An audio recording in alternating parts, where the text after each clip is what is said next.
you in a Republican primary for your House district of District 53 in Northeast Arkansas. Tell us about that. Well, Paul, I appreciate the opportunity to speak about that. And, I'm not sure what my opponent's position is. I'm assuming since he's running against me, he's going to oppose some of the things that I supported, whether it's Medicaid expansion or closing the courthouse. My attempts and efforts to keep the courthouse in the Eastern District open. I don't know if that's what he opposes. Maybe school choice. He's an opponent there, but there must be some significant things. And I think this is a great opportunity.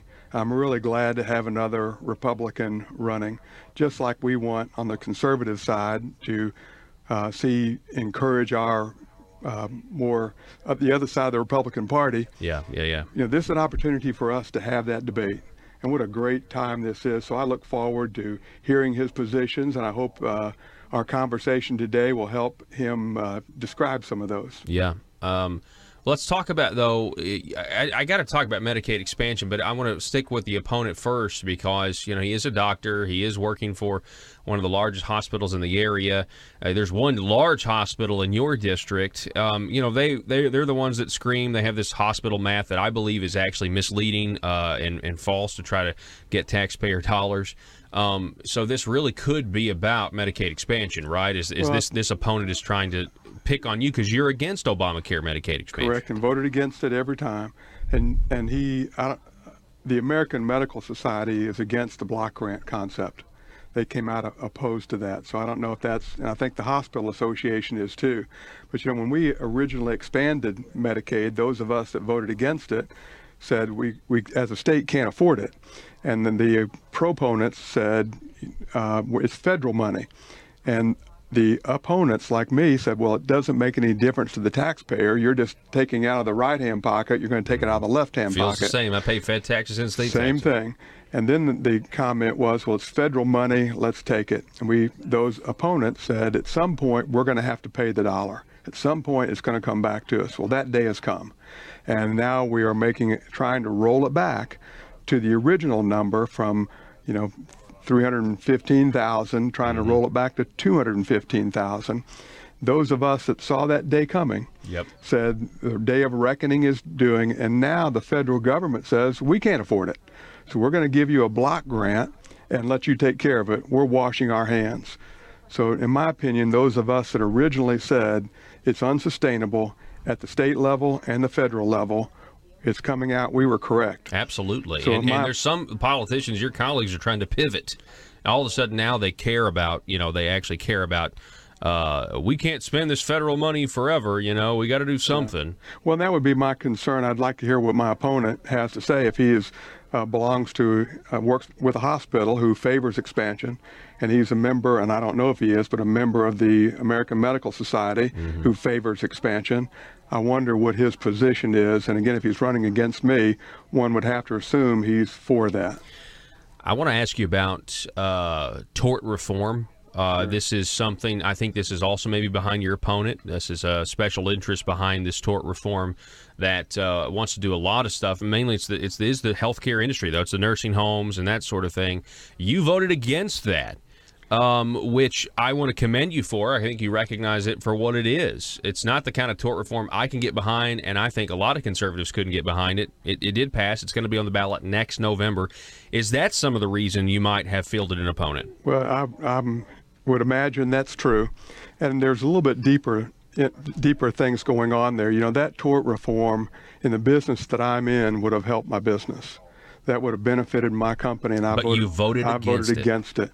And I just want to, one of the biggest concerns I hear from constituents is legislators go down there and they only vote for their business or to benefit them.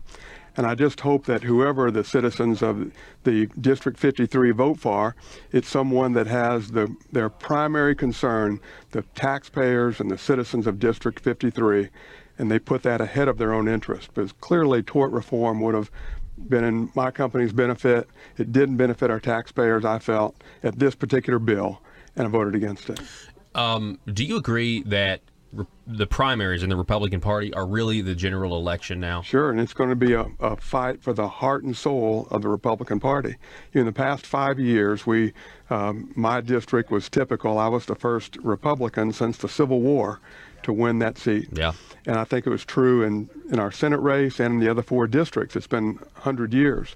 Well, now that we've turned that district to having an R, now the choice is it going to be conservative R? Yeah. Or is it going to be people who have changed parties? How sad would it be if it goes conservative, because you've got one of the most conservative voting records down there, but the liberals then somehow co-opt somebody just because they claim to be a Republican to try to make the pendulum swing back the other.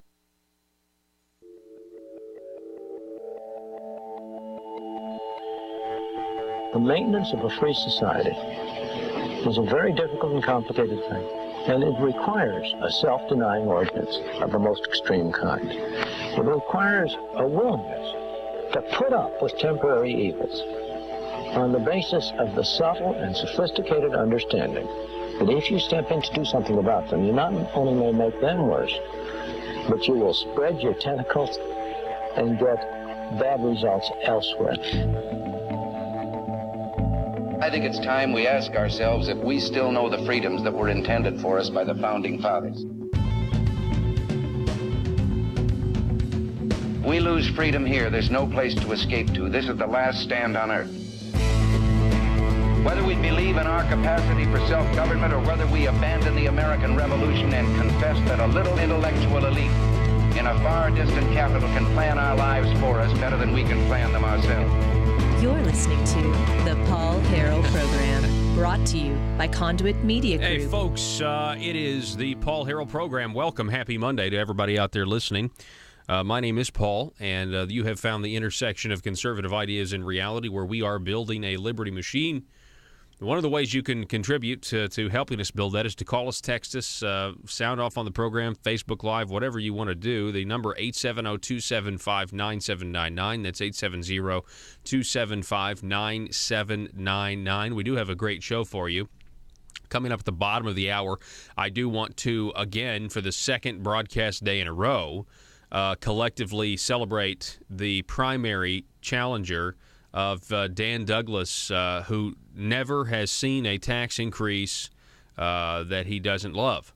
We'll be talking more about that and even revisiting a special piece of audio that I put together in honor of State Representative Dan Douglas and all of his hyperbole and really just the way he likes to address his colleagues. And yes, he does like to sit, for the record, next to attractive women when at all possible. Again, the phone number, 870-275-9799. Been some interesting developments that have hit the news. We're going to talk about those, too. At the top of the next hour, we'll be talking with Richard Castor, the chairman of the Baxter County Republican Committee. Richard, obviously, I'm sure he's very excited about what's coming up on Saturday, which is they're bringing the Hillsdale College professor in and their Reagan Day dinner. And, of course, Jan Morgan will be there as well. So we're going to have him on one more time to talk about this before the big event gets kicked off.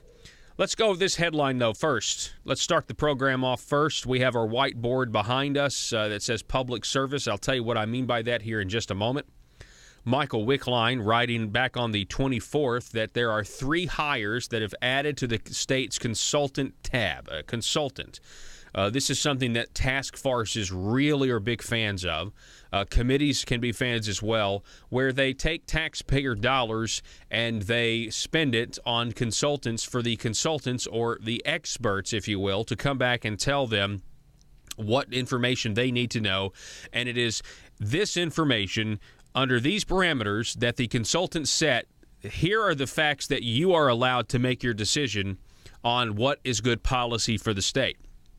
That is essentially what these consultants are. And if you try to bring in facts from outside, well, the consultants didn't use that, or, well, the consultants didn't find that, or, well, that's not what the consultants said. That is what these consulting firms are for. And it's really frustrating to me if you really just look at it on its face. If you look at it generally, it is very obvious that legislators are not trusted within the bureaucratic system and process. They're not trusted by the leadership that's there, the Republican leadership that's there to protect the status quo. They really don't want these legislators to use their own skills, their own methods of finding what the facts are. They don't trust them there. I don't know. Maybe they're afraid they'll find some fake news or something, or maybe there's news out there that would actually upset the way the establishment is running Arkansas in this state right now. I don't know. But I will say this. One of the key components, one of the key arguments that I disagree with in this instance of giving the power to the Speaker of the House, they gave away all their seniority and allowed the Speaker of the House in Arkansas to select all committees, all committee chairmanships, so they're basically loyal. So you really only have to buy, or you only have to get one person in your camp, and then he's going to control an entire half of a branch of government in this state, and it's really ridiculous. But one of the things that he said, well, the Speaker needs this power so we can put the right people in the right committees, find the right expertise. Now, the argument is that that's none of the Speaker's business to determine who's better skilled to be on this committee or that committee. But I will just point out that they certainly don't really care about who's best to decide what issue, because they would rather take your taxpayer dollars and they would rather give it to consultants and have the consultants tell them what to do. This really accomplishes two things. Number one, it keeps other legislators out of the loop, okay, which is a big deal if you think about it. It's keeping other legislators out of the loop and allowing them to protect the status quo even more. And number two, it insulates them from political fallout, because they can say, well, these were never really my ideas. These were never really my ideas. These were what the consultants said. And then the third thing it does is it allows them to bully other legislators that may have better ideas and questions, because they can say, we spent all this money on consultants, don't get in the way. This article in particular highlights Brian King. Senator Brian King, obviously very outspoken, very pro-limited government, and he's against this kind of stuff. Specifically, this article details a PFM group consulting. If you want to get a contract in Arkansas, or if you want to be a consulting group, you just got to have a few letters. You got to have an acronym at the beginning of your name. I mean, everybody has it. A contract for $312,750. And then there's a Casso Consulting of San Bruno, California, as a procurement consultant under a contract for $336,800. At least a handful of lawmakers question the necessity of the hirings, but others say the expertise is needed, meaning they're approved the predetermined expertise that they want to have. That's what they're really saying. Talks about Jane English here. She's making the distinction that this isn't that it's a facilitator, not a consultant, whatever that means. Let's see. We keep going through the article here. During the past 10 years, the Bureau's costs for these special studies peaked in fiscal 2015 at about $1.3 million, according to the Bureau records. That included a $940,000 consultant fee to CT&T Inc. of North Little Rock to study broadband access, equipment, and connectivity in the schools. $149,000 to lottery consultant Camelot Global Services of Philadelphia and London to study the Arkansas Scholarship Lottery's operations. $112,000 to the Stephen Group of New Hampshire to assist the legislature's health care reform task force. Before the Legislative Council approved the contract with PFM on September 15th, Senator Brian King, Republican of Green Forest, suggested that the Bureau of Legislative Research's staff could do the work instead with the help of information from the National Conference of State Legislatures. So basically, Brian King is saying, why are we hiring an outside group? We have the capacity to do this already with people we're already paying that work for the government, the Bureau of Legislative Research. He's quoted in this piece as saying, quote, "It's a total waste of money. This issue has been studied before. At least exhaust all available resources first before you stick it to the taxpayers." Asked to justify the spending, the $312,750 for a tax consultant for the tax farce, Representative Lane Jean of Magnolia said, quote, If we can get it right and do something that helps create jobs and build wealth, it will be the best $300,000 we have ever spent. I'm hoping we get it right, said Gene, who's co-chairman of the Overhaul Task Force that will use PFM and also is the co-chairman of the legislature's Joint Budget Committee. He also added, again, Republican Lane Gene, remember, the cost of the tax consultant isn't as bad as the healthcare task force consultant, which was $2 million. Yeah, I thought that number to the Stephen Group of $100,000 was a little light. It was a $2 million to study Obamacare in Arkansas. I mean, think about this. These guys who claim that they're looking out for us, they claim that they're conservatives, even though they're not. They spent $2 million to have a consultant tell the task force that Obamacare was a good thing and we needed to keep it. Now, think about that for a moment. That's exactly what happened. Senator Jim Hendren was on that task force. They spent $2 million for a consultant company to tell us that Obamacare was good and Arkansas needed to keep it and rename it Arkansas Works. That's what their $2 million got them. Obamacare's good, keep it. We'll see what the tax farce does. We'll see if they come up with anything better. Now, of course, Senator Hendren here has some very interesting comments in this piece. Senator Hendren, he's saying that because of the task farce on health care, they saved $175 million. $175 million in state and federal funds because they cut from traditional Medicaid. I'm sure that's what all of the truly needy really want to hear, by the way. He's claiming it's one of the best returns on investments that we've ever seen. You know what would have been a better return? Not having to pay the 5% because we would have rolled back expansion, not having to pay the 10%. How about not spending a $2 billion a year program that doesn't need to exist? How about that? That would be a good return on the investment, right? How about the long-term effects of generational dependency? You talk about a good investment. Boy, it would have been really nice if when you said your bill was going to end Medicaid expansion, that the state of Arkansas actually ended Medicaid expansion. But instead, you misled people at the very least to follow your lead.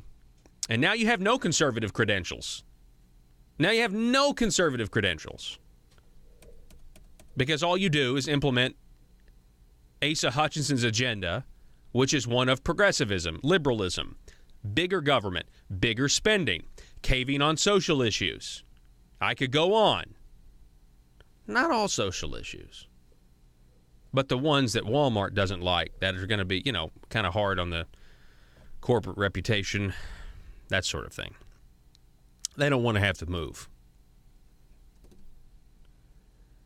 Here we go. It goes on to say when the Gazette here, Michael Wickline, when he asked about the bureaus, the Bureau of Legislative Research's staff to do this work instead of hiring the consultant, Hendren said the Bureau's staff members are really good at assessing state issues and the effect on the state of Arkansas, quote, but they are not equipped to look at it from a national perspective, to do national comparisons with 50 states, to look at the impacts of policy.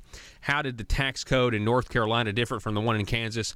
They just don't have the staffing first off. Now, in my opinion, and I've read this several times, I think Hendren really is starting to come off in some of these articles as pretty defensive, trying to really explain to folks, hey, nothing to see here.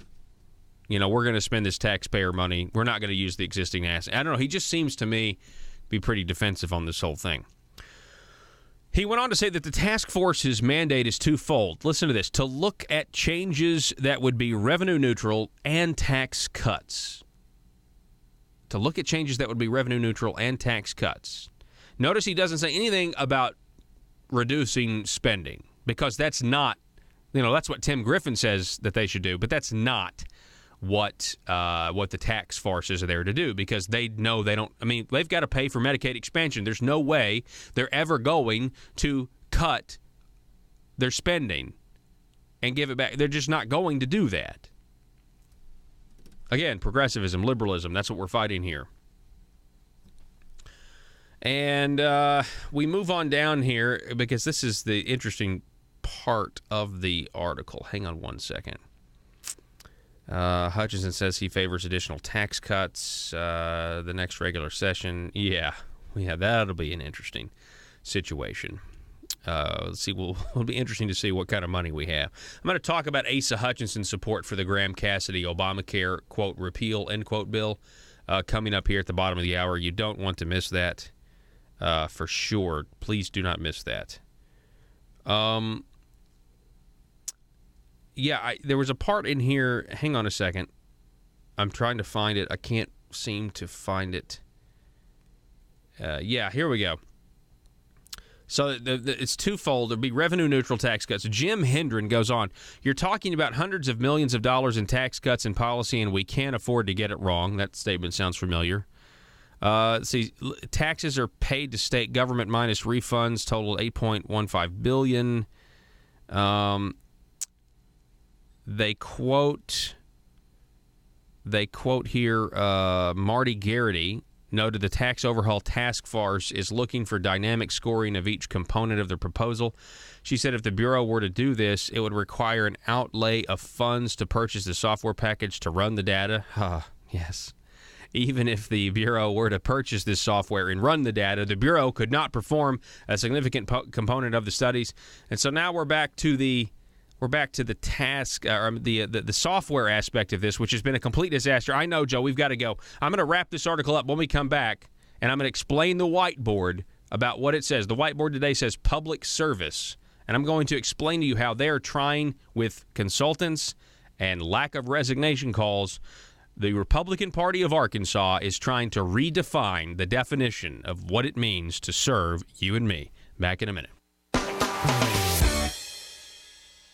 Buy, sell, and trade at Triple R Pawn in Ash Flat. Firearms, computers, sporting goods, musical instruments, tools, jewelry, and everything else you can think of. It's all at Triple R Pawn at the Light in Ash Flat. Gun enthusiasts, log on now to triplrpawn.com and browse their amazing inventory. That's triplrpawn.com. You can also call them at 870-994-PAWN. That's 870-994-7296. Let the great team at Triple R Pawn help you find what you're looking for. That's Triple R Pawn at the Light in Ash Flat, triplrpawn.com, or call 870-994-PAWN.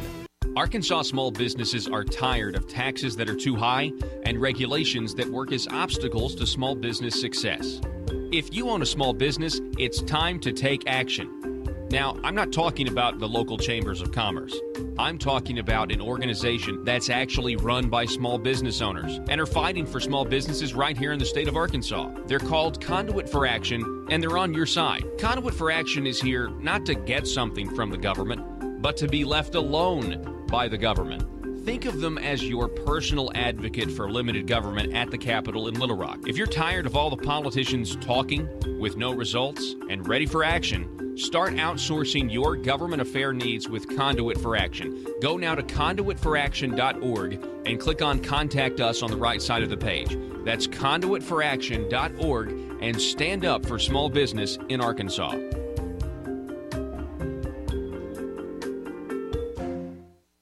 It's a PHP parody. Hey, man, you got any of that marble rock? Yeah, I've got the hookup. Thanks. I need a fix real bad. I'm itching to grow some government. How much you need? I'm gonna need a taxpayer's dime bag. No problem, sir. 1 taxpayer dime of marble rock. Enjoy. Thanks, man. They don't call it Little Rock for nothing. Am I right? Did you know your state representative or state senator may be addicted to growing government? The drug is called marble rock, and too much of it will cause marble fever. Watch for the warning signs. Does your legislator suddenly display a lack of humility when faced with basic questions? Does he or she suddenly develop hubris and pride that was not present during the campaign for office? These are signs they might be smoking the terrible drug, marble rock. The solution? Detox. Vote for detox. Vote to send them home for their own good. Warning! Some politicians once voted out of office will not go home and stay in Little Rock to get their fix by lobbying, also known as the Burris Syndrome. PHP parody. Need to get something off your chest? Then call or text Paul now, 870-275-9799. All right, we're going to finish up here on this article. Michael Wickline writing in the Gazette about these 3 hires that they are adding to the consultants tab. More and more consultants, in my opinion, means less and less legislating for we the people. It's very simple. More and more consultants gives them more and more insulation, more and more excuses to not have to come up with ideas that we're voting for, like the Republican Party platform. Instead, why would we want to take the ideas of the Republican Party platform and have to run them through a consultant first? It's very simple, and I'm going to make them crazy by They're going to say I'm oversimplifying. I'm going to make it real simple for you. But listen to what Jim Hendren says here. When an agency such as the Human Services Department says its recommendations come from 2 years of work by a consultant advised task force, Hendren said, when that happens, Hendren said, quote, it has a whole new level of credibility versus this is what 3 or 4 legislators thought, and the Bureau of Legislative Research gave them these facts, especially when you're doing hard things. Now, what does that mean to you? What does that mean to you? That right there shows you that Senator Jim Hendren is prioritizing the opinions of consultants over the opinions of legislators. The truth of the matter is, the only opinions we should care about are the ones that we are voting on to send us down there to govern. Now, that is not to say that there's not somebody that can testify here or testify there, or I'm not saying that you don't do any of that, but the fact of the matter is we rely entirely too much on giving taxpayer money to consultants so that in many times they give us back exactly what the elites of the party want to hear. And we can cite to you whether it's the healthcare task force. I mean, that's the biggest one. But then you also, the way we control results, I would even say the Common Core task force or whatever that was, it was the same deal. And the same thing's going to be with the taxes. They want to control what information they get back. And that's the truth of all of this. Now, let's talk about what it means to serve the public. Under Jim Hendren's leadership, and with a lot of these other Republicans, they want to strip responsibility away from many of these legislators to where the only thing legislating means anymore is to go down to the Marble Palace, show up, and push a button. They are trying to redefine what it means to serve the public. I'll give you an example. This is not complicated. This is not rocket science. Let's just give 2 examples. Has anybody read Karl Marx's Rules for Radicals, or I'm sorry, that's Saul Alinsky's Rules for Radicals, or a book written by Karl Marx, or his ideas on communism and things like that, and that your rights come from the state and everything else? Okay, that's one field of ideas. Then let's go read Economic Facts and Fallacies over here by Thomas Sowell. Okay, let's go read. All right. Who's got the better ideas here? All right. Which ideas do we want to implement? We want to implement that, or do we want to implement Karl Marx? Thomas Sowell, Karl Marx. You see what I'm saying? It's not complicated. We're sending guys down there that are campaigning on, free market economics, voluntary cooperation, lower taxation, smaller government, Thomas Sowell type ideas when it comes to economics, Milton Friedman type ideas when it comes to economics. And then they get down there and they all pump the brakes and said, well, let's run these ideas past a consultant. It is laughable to think that we truly can't govern ourselves without paying $300,000, or in the case of the healthcare tax farce, to keep Obamacare, $2 million. That's the system that they've created down there. That's the system that they refuse to reform down there. And I, for one, I have absolutely had it with this. And you see this, almost week after week, there's some new contract that they're divvying out, and it's a complete waste of taxpayer money. And I'm telling you, look, read this again. It has a whole new level of credibility versus this is what 3 or 4 legislators thought. Well, gosh, Jim, if we were letting the full 135 legislators is a lot more credible than 3 or 4.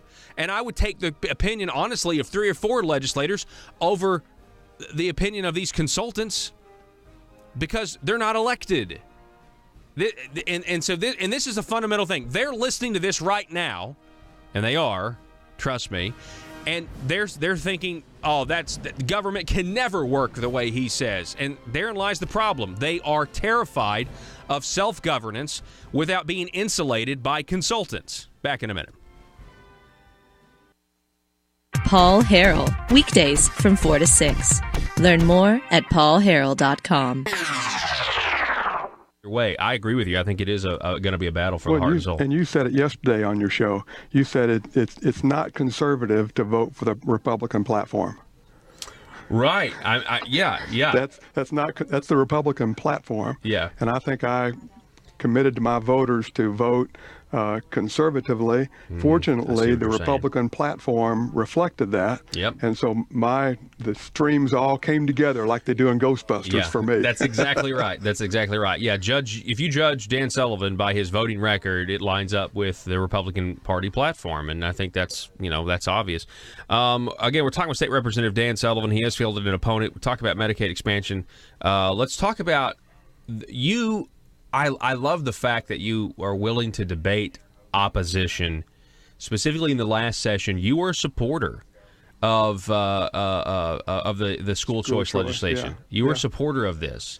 Paul, if you look down the road, and if you continue to see school choice as another model that just is the same as our current model. Yesterday, I was in the workforce task force, and we heard manufacturers from all across the state of Arkansas begging to get students to come into their platform and let them train kids, let them train young people on how to work in their model. I can see we have some great manufacturers right here in Jonesboro in my district. I can see in a school choice model a couple of things.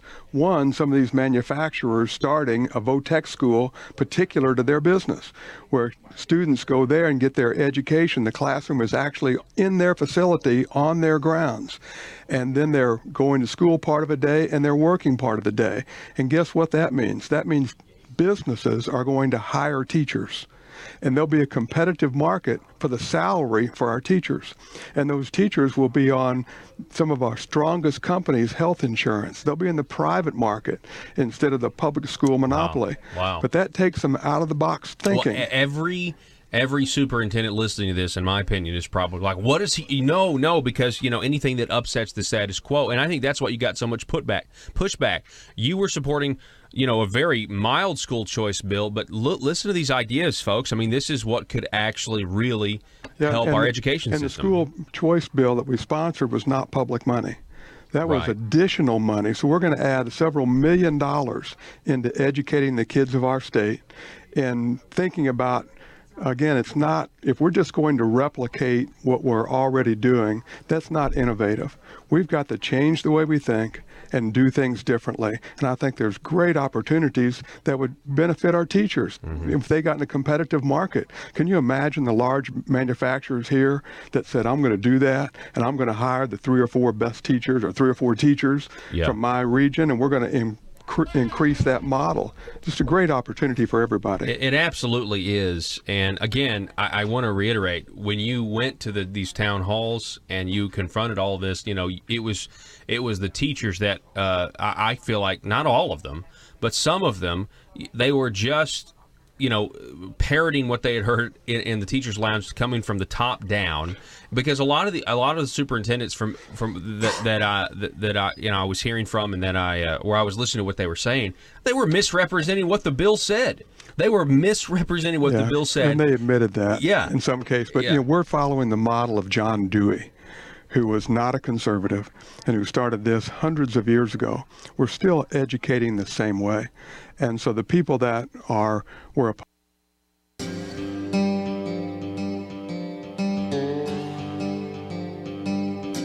The Paul Harrell Program. All right, that phone number, 870-275-9799. That is the telephone number. Before we get into Asa Hutchinson and the Graham Cassidy National Obamacare repeal effort, we do have going to go to the phones now, because I understand Senator Brian King was watching the program on Facebook Live. He has called in. Brian, welcome to the program, sir. Hey, Paul. Thanks for having me. Yeah, so you were quoted in the article we were just talking about, and so I just... I actually got a quote and another bigger one up there. It seems like that's, a little little bit better than I usually get. So. Yeah, I mean, it's like your weight. I mean, talking about this as a waste of taxpayer money. You know what I'm trying to say is, I just really wish we would have more of an emphasis on allowing you guys to make these decisions and debate the ideas instead of letting the consultants kind of identify where the goalposts are. And I think that would even be a generous characterization.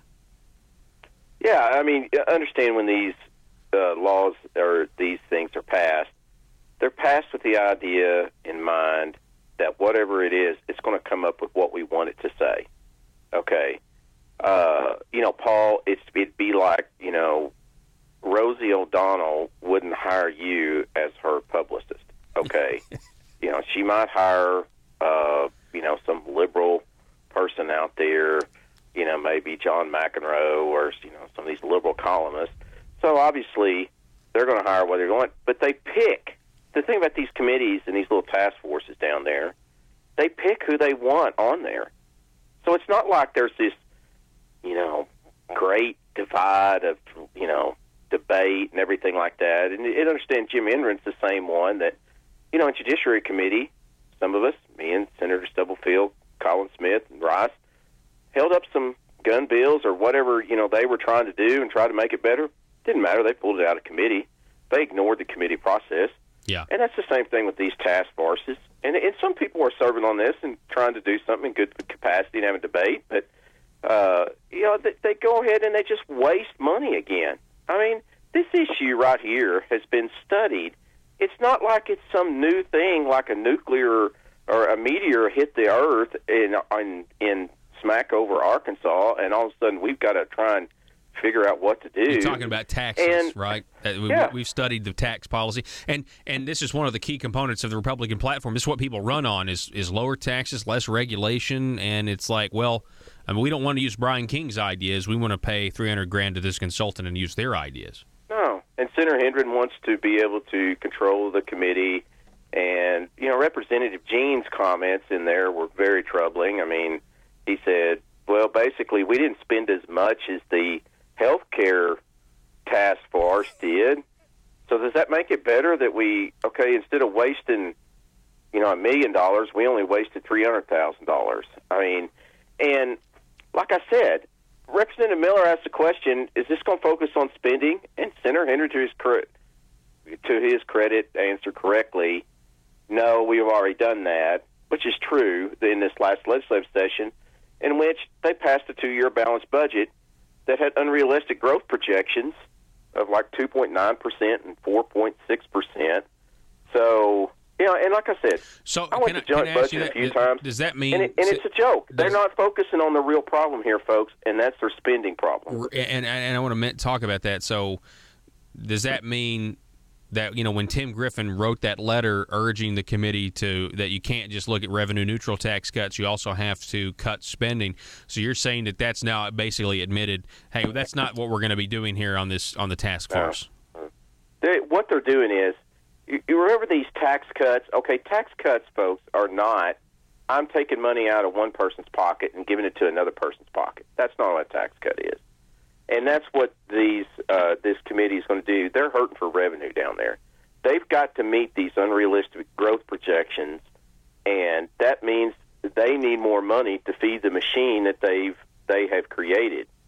So they handpicked these the tax task force committee here, and they didn't put Brian King or Josh Miller or some of the actual ardent conservatives or anything that would question anything. No, they don't put that on there. And they'll have their debate. They'll look at this, and they may pick some things because there's probably some tax credits and exemptions out there that need to be looked at that are not helpful to the policy of the state of Arkansas as a whole. And those things legitimately need to be looked at. But you already have committees, folks. You have tax and revenue committees. You have the Arkansas legislature. And as far as consultants and hiring this and wasting $300,000, I mean, understand, there's headline after headline. I saw a headline the other day where in Little Rock somebody shot a cab or tried to rob him and shot him.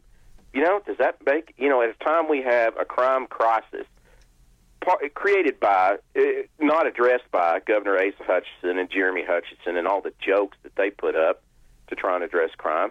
But does that make you feel better whenever we have a crime crisis problem, that we feel better that we hired $300,000 to hire a consultant? You're saying, I mean, yeah. Paul, we have the National Conference of States Legislators out there. We have our Bureau staff that can go get. I mean, there are plenty of things out there that I just said you can exhaust before you go and stick it to the taxpayers. Mm-hmm. Yeah, that's exactly right. So when Senator Hendren talks about the credibility issue, that 3 or 4 legislators' ideas aren't going to be as credible unless you had the a consultant recommending them. I mean, I really do think they're trying to redefine what public service is, but just in terms of you guys are just down there to show up and go ahead and just rubber stamp what. That's what it is. Yeah. I mean, yeah. And the credibility of 3 or 4 legislators. Well, okay. So it makes you feel better that you have the credit. You handpick 10 or 12 legislators that handpick some other consultant to come up with what you want. That doesn't lend any more credibility to anything. I mean, the bottom line is here that they continue to spend and spend and spend. Okay, we have basic needs of government that are suffering. That's like controlling crime, money for highways. And I pointed out, if we realistically kept to a 1% growth or a 1.5% growth over the last something years, we'd have billions of dollars in surplus. You wouldn't have to be raising taxes. But these committees, like what Senator Hendren does, is just put up certain members and put up scenarios, and they go down there and study this and everything. There's plenty of resources and everything else that could be exhausted. There's plenty other ways than to have these type committees. And basically, if you want to waste your time on this kind of stuff, fine. But stop sticking it to the taxpayers. This right here was a whole stick it to the taxpayers thing. At a time we need to be taking care of people on a disabled list that need an extra level of care. We have a crime problem. We need money for highways, but yet don't worry, Paul.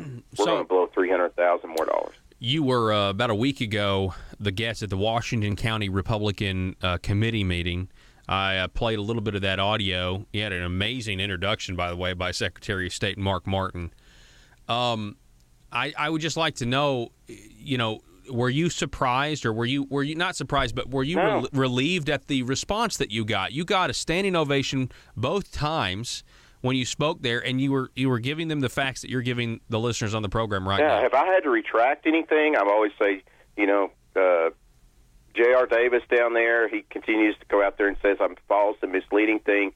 I've never heard him specifically or the governor say one thing. I've always offered to meet up with the governor if he wants to meet at any time, but they continue to just mislead people. So when you go out there and tell them the truth about what's going on, I mean, they just can't believe it. And these are the county committees, and this is exactly why the Hutchisons, who pull some of the most dirty political campaigners out there. That's exactly why they want to stop folks. You want to know why they want to stop Jan Morgan from going and speaking at these county committees? They don't want to go and debate the facts. Like on this committee, they don't want differing opinions on that. They don't want to debate the issues out. They want to stop Jan Morgan from going and speaking. Okay? Folks, you ought to go hear what she has to say. Mm-hmm. You know what? I've even offered up, I sent a text message to Doyle Webb, chairman of the Republican Party. I am more willing to go to the state committee meeting and explain what's going on with our state budget, much like I did at the Washington County Committee. Yes. Not heard nothing back from Doyle. Well, you have a command of the facts. I mean, Brian, you're a true conservative, and you have a real job. But you've been down there for what, 10 years combined in the House? 11, yeah. Well, my point is this is one instance where it's like your length of service is actually working to our advantage as conservatives, because you have seen the game for so long, and you're able to have a command of the facts to expose this stuff to a level that they're threatened by, because you are speaking the truth. And I would like to just take a little flashback, because there was an allergy in the beginning of the session. You had a few people that wanted to run their tax bills. Bart Hester, I believe, had a tax bill. Charlie Collins had a tax bill. And they held off because ASA said, no, don't run them. We'll run them in 2019 after we have this task force. And I think in hindsight, when you look at how bad the budget is, you mentioned the unrealistic budget projections, it seems like it was all done to hide the serious spending problem that we do have. They call it a revenue problem. Yeah, and what they're going to do is they're going to say, okay, you can have this tax cut, legislator A, but we've got to stick it to this other person over here. Yes. We've got to stick these other people. And that's why Governor Hutchinson, I have continued to say, he has lied to people. He came up here last year in my district and sit out there in the newspapers and call me out for not supporting the DHS appropriation bill, which I said at the time we had too many people on Medicaid, had a lot of problems with Medicaid, we were spending too much and everything like that. Things he came back and said later. But you know what? He doesn't want to do that. And, I hate to go out here and say the governor lied. You hate to use that kind of language and everything, but that's exactly what they're doing down there. They're sitting there misleading and deceiving the people, and the governor I'm more than happy to meet with him at any time. I told one of his staff members here recently, I'm more happy to meet with him anytime to try and go over this stuff. Well, I'm glad I'm glad you say that. That's what they won't do. Doyle Webb, open invitation. Doyle, I'm more than open to go and talk about the budget, because what's going on in the legislature is that they slip you in, and they get you in there, and the next thing you know, you start finding out this stuff that's going on. Yeah. And you start finding out about Michael Lamoureux and the money he got. I mean, you start finding out about, and then it's like you don't want to say something, and then you've got to try and get other things done for your district that are not part of the whole process of debating and call these people out, and maybe they're functioning deals of government in your district or individual constituents' concerns. And so you're like, oh boy, if I speak out of that, it's going to hurt the deals. And it does, because Governor Hutchinson and these people, as we've seen with the Hutchisons, I've seen them for a long time, they want to stop people from like Jan Morgan go out there. They don't want to go face Jan Morgan, Yeah. They don't want to do that, so they do the dirty politics. But Doyle Webb has Governor Hutchinson sent another message to him. I'm more than happy to sit down and meet with him and, go over everything with him like I did before. That he said, he literally told me in a private meeting on the crime problem, Brian, we're on the right track. Well, Sit there and told me that. No, we're not on the right track, Governor. Yeah. And Doyle Webb has an invitation, Paul, from me to try and go talk to people and other Republicans at the any state committee meeting and outline everything, because let me tell you something, folks. The Republicans lost control in 2006. I talked about that to Washington County. That's the year I got elected. You know what? They're not listening to people down in Little Rock. I mean, they're not listening. It's like their own little world. It was the same thing that happened back in 2006. And when we went out and said things, when we went out and criticized and said, you're messing up, we're not liking this and everything, they said the same thing that the governor's person in that email said. You come talk to us. You tell us the deals, and then let's go present a united front. That's exactly what happened then. Yeah. Well, and they're real big about let's disagree behind closed doors. And what he's saying is, you keep your mouth shut. That's what they're really saying is. And that's why Doyle Webb, like I said, I'm going to come over this again. The governor, more than happy to sit down and talk about the spending or anything. But that, in legislative council, when you start bringing up things, it wasn't going to get beat down there. I've already got calls, text messages, Facebook, about what is going on with spending $300,000 to study an issue that's already been studied that we don't even need to study. Mm-hmm. That's exactly right.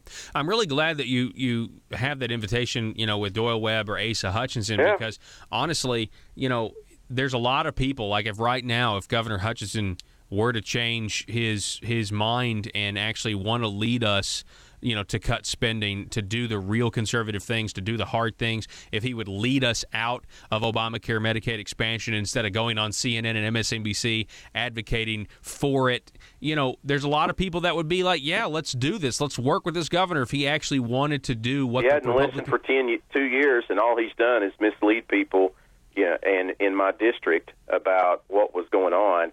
I've sit there on the radio, Twitter to him personally, everything like that, saying he's bold-faced lied, say he's misleading, deceiving people. You know what? It's still out there. And the biggest thing is we go back to Joint Budget Committee that's supposed to lead this. You know what? Larry Teague's a nice guy. I like him. Big spender. He's a Democrat in charge. Yeah. I mean, we are still spending on a spending growth that is unsustainable. Brian, why is a Democrat in charge of a joint budget when we have massive Republican majorities in the House and the Senate? I mean, I don't know why it wouldn't be any different. I mean, on the House side, we still have big spending. It wouldn't have changed anything. The only thing about being chairman is you're able to control the debate. You're able to try and take a different direction than what needs to happen. That's why you don't see on these task forces, you don't see the conservatives in that mix. You don't see them in because it's just like I keep coming back to that thing about Jan Morgan and everything else. They want to mislead and deceive people or stop people from going out there and saying anything. They don't want differing opinions. They don't want debate. They want to get their way, and that's just it. Yeah, well, you're exactly right. Brian King, appreciate you calling in, sir, and giving us a little bit more insight on this. As always, it's a pleasure. All right, thanks, Paul. All right, folks, we're going to take a break. When we come back, I'm going to play for you the Dan Douglas montage that you've been waiting for your whole life, or maybe just a few months. You decide. Back in a minute. Do you need conservative legislation killed? Or do you need policies enacted that ensure government growth? Then you need to get Nephewed. Hi, I'm nephew number 1 of uncle, nephew, and nephew, attorneys at law. I'm not a lawyer, but I am a senator. And I'm nephew number 2, and I am a lawyer and also a senator. Are you the victim of a recent accident in which the voters in your community mistakenly elected a limited government conservative who is now actually implementing the ideas he or she campaigned on? That's right, nephew number 1. Don't be a victim of democratic elections any longer. At Uncle, Nephew, and Nephew, we are committed to killing limited government legislation and promoting bills that increase the size of government by using any tool at our disposal. Because sometimes the truth of the matter is, principles get in the way of pragmatism. Just listen to some of our great testimonials. Ever since I've been using the nephews, all my special interests have been served. As long as you make sure your contract says lobbying services are prohibited, then the legal services of uncle, nephew, and nephew are legal. Trust me, put the nephews on them. It came out of nowhere. I was blindsided last election cycle when my well-funded and paid-for politician lost to some grassroots limited government voters. But then I hired the nephews, and they killed all the conservative policies the voters wanted. I got nephewed. I got nephewed too, and so can you. Uncle, nephew, and nephew will accept compensation via campaign contributions. Put the nephews on them. PHP Parody. Do you need to advertise your business product or service, but not sure what the best choice is? Folks, allow me to introduce you to Talk Radio. You're listening to it right now. Talk radio is one of the most unique mediums in all of advertising because it actually works. It gets the information you want to the people you want to get it to. And by the way, those people are educated, well-informed decision makers of their household, and most of them have disposable income. If this is a target audience for your business, then you have to consider advertising on my show, The Paul Harrell Program. We have options for most any budget and can provide you with exciting opportunities to grow your business. We can put your message across the state, or we can help you locally. Call 870-275-9755 if you have any questions. That's 870-275-9755, or visit my website, paulharrell.com, and click on Advertise.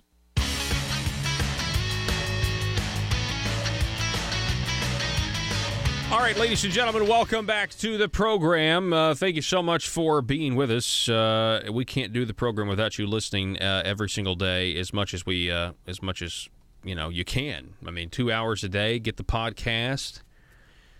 Please do it. So Scott Richardson has decided to challenge State Representative Dan Douglas in a primary next year. Really excited. We're going to get Scott on the show soon. We have made contact. We are speaking, and so we're going to get him on the show soon, let you know.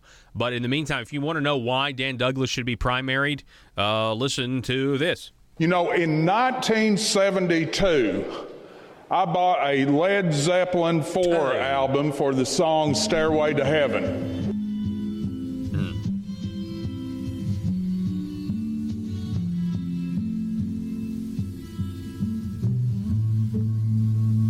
Let me tell you about the internet tax. Let me just explain this to you, okay? I wear Wrangler blue jeans, all right? Why? Because they're cheap. I'm buying for $19.95 a pair. And they make my booty look better, so I'm told. Main Street in Arkansas today is bleeding, and they are bleeding because they are at a disadvantage to the online retailers, and it will tell you how much money you have spent with VictoriaSecret.com or wherever you shop. In 1974, I bought a Doobie Brothers 8-track tape for the song Blackwater on it. Anybody remember that one? It was good.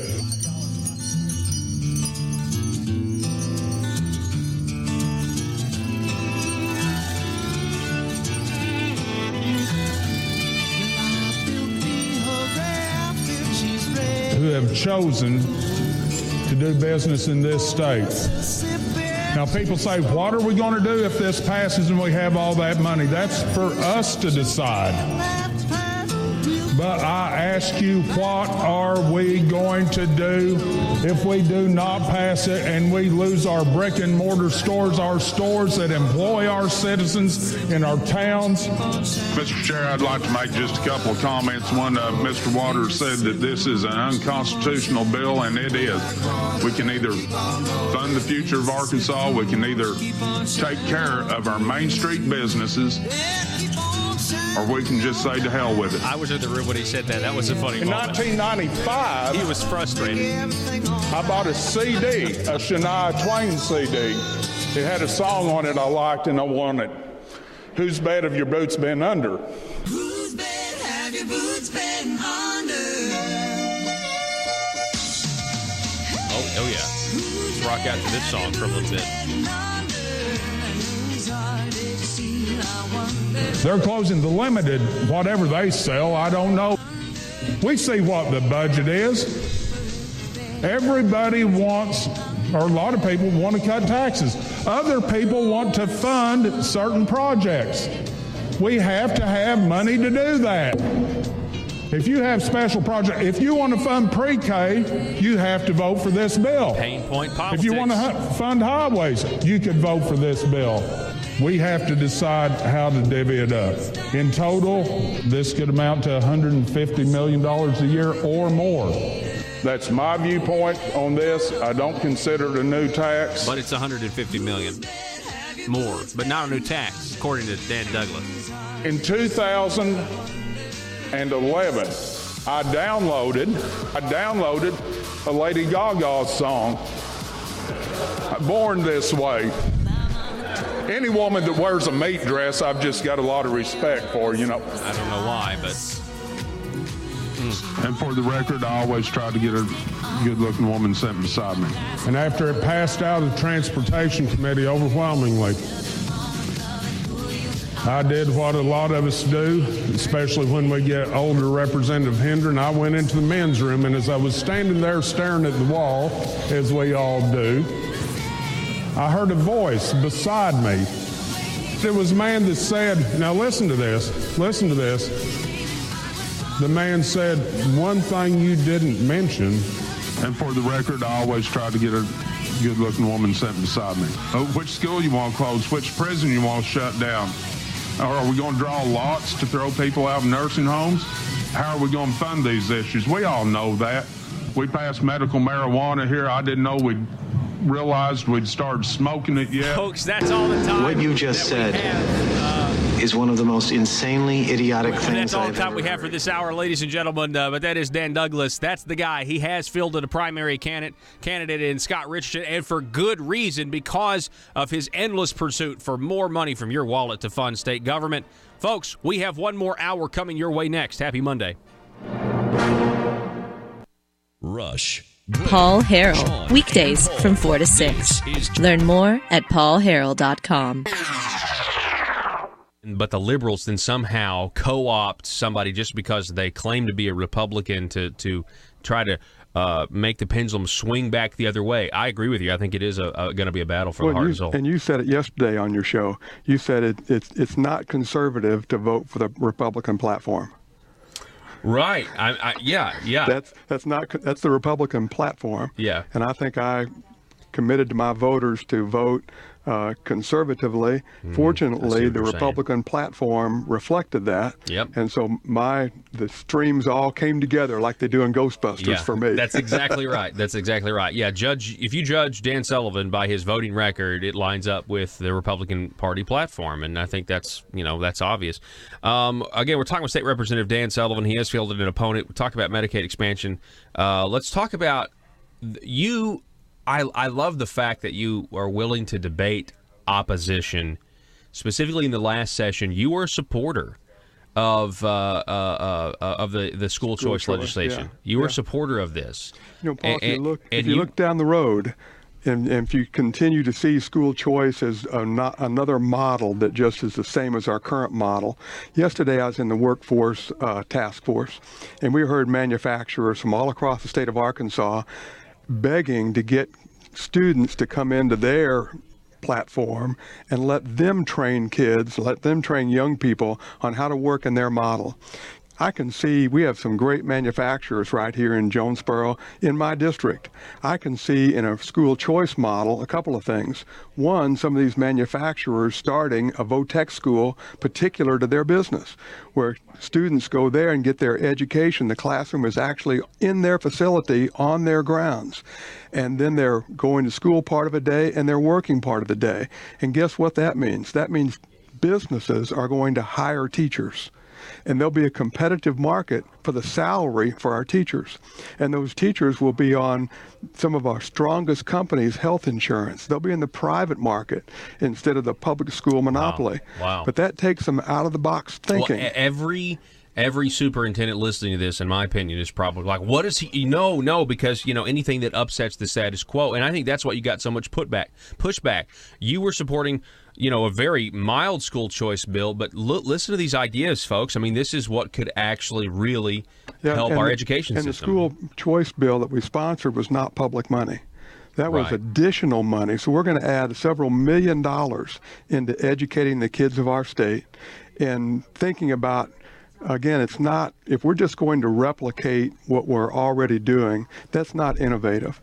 We've got to change the way we think and do things differently. And I think there's great opportunities that would benefit our teachers if they got in a competitive market. Can you imagine the large manufacturers here that said, I'm going to do that, and I'm going to hire the 3 or 4 best teachers or 3 or 4 teachers from my region, and we're going to increase that model. Just a great opportunity for everybody. It absolutely is. And again, I want to reiterate, when you went to these town halls and you confronted all of this, it was the teachers that I feel like, not all of them, but some of them, they were just parroting what they had heard in the teachers' lounge, coming from the top down, because a lot of the superintendents from that I was hearing from, and that where I was listening to what they were saying, they were misrepresenting what the bill said.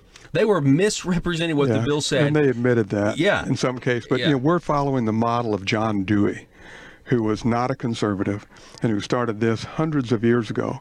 We're still educating the same way. And so the people that were opposed to school choice are just thinking about the old model. And folks, it's time to be creative. It's time to release, our manufacturers expressed yesterday their sincere desire to invest thousands and thousands of dollars, just like the school choice was actually coming from businesses. That's where that came from. They're willing to invest in put more money into the system, but we're going to have to do it creatively. It will create a competitive model. Can you imagine students 15, 16, 17, and 18 who don't necessarily want to go to college, but want a job that makes $35,000, $40,000 a year? Yeah, right out of high school. And you can come out of high school and you go take a half a day of your, finish your degree in one of our manufacturing plants here in Jonesboro and work the other half of the day. We have VOTEC schools trying to do that independently, but we have businesses that would love to do it themselves. Yeah. Free the market. Yeah, you go talk to these businesses, they can't. I mean, it's like, whoa. The government is not doing such a good job preparing these kids for work after teaching them, for 13 years. I mean, and so the idea that the government gets behind some of these workforce training programs that some people talk about, the private sector actually is going to know, no, this is what I need you to know how to do, because this is the bottom line. Well, it's surprising. Yesterday, the biggest issue to the manufacturers was teaching people to get up on time, brush their teeth, Are you serious? Comb their hair. It's motivation. Yeah, show up to work on time. Yeah. But if you engage the people in where they see a real benefit, so you take that student who's not necessarily going to college, you put them in a VOTEC environment on site, on location, and they're making money half a day. They're making $10, $12, $13 an hour. Yeah. And they really see a benefit. All of a sudden, your motivation has changed. Yeah.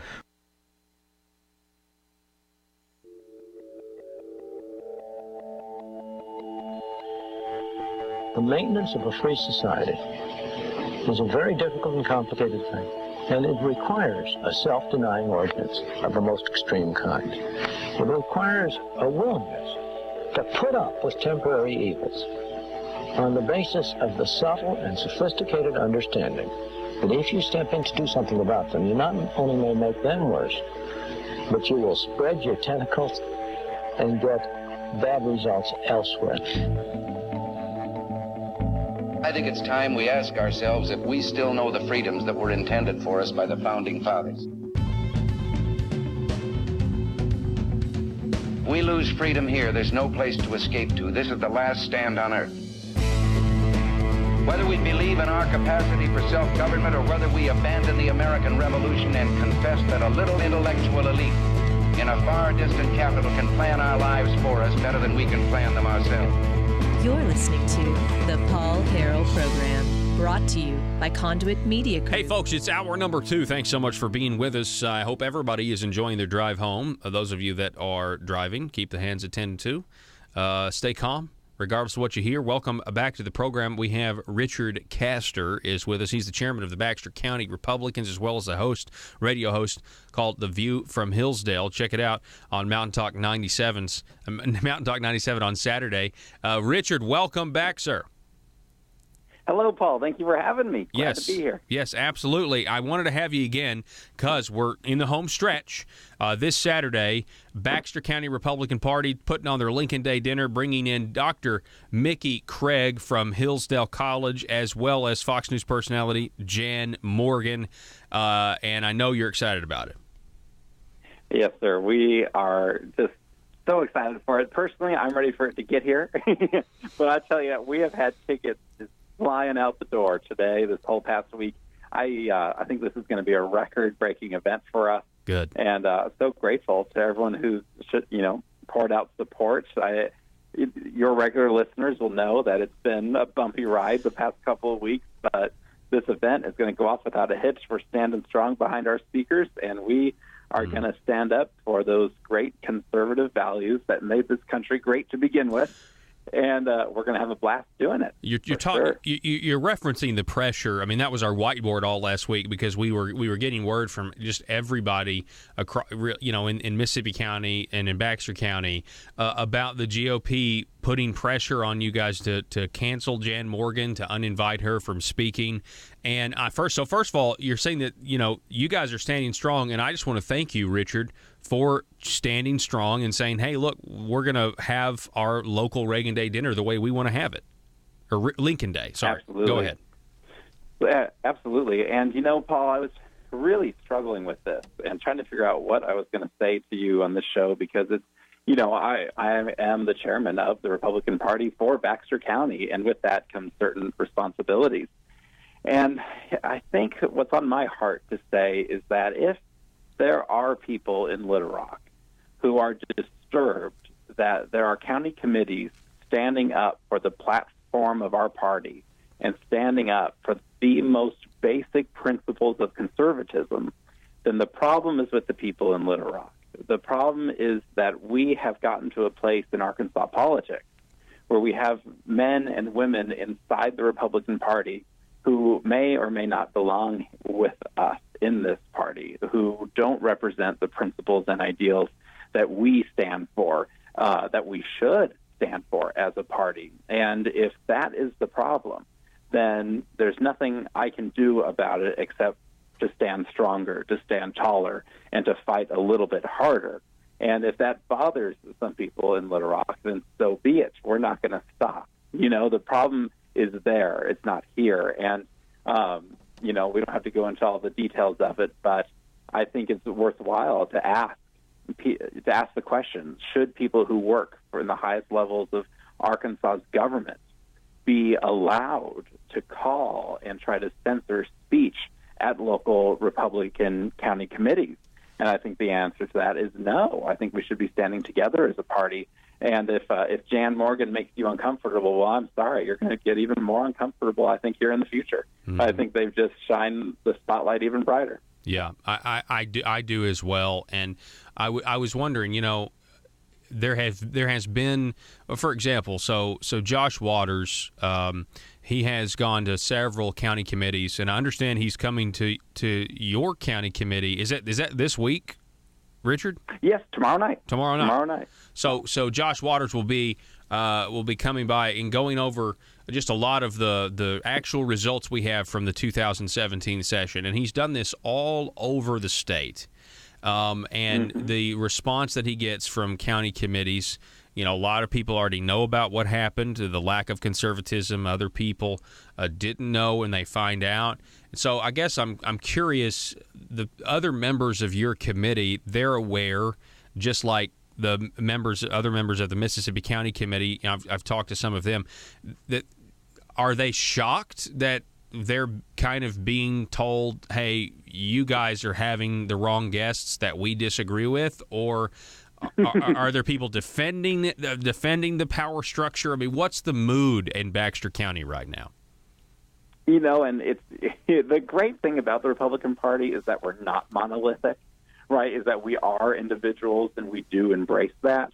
So I can't pretend to speak for every individual, but as chairman, I can speak for our party.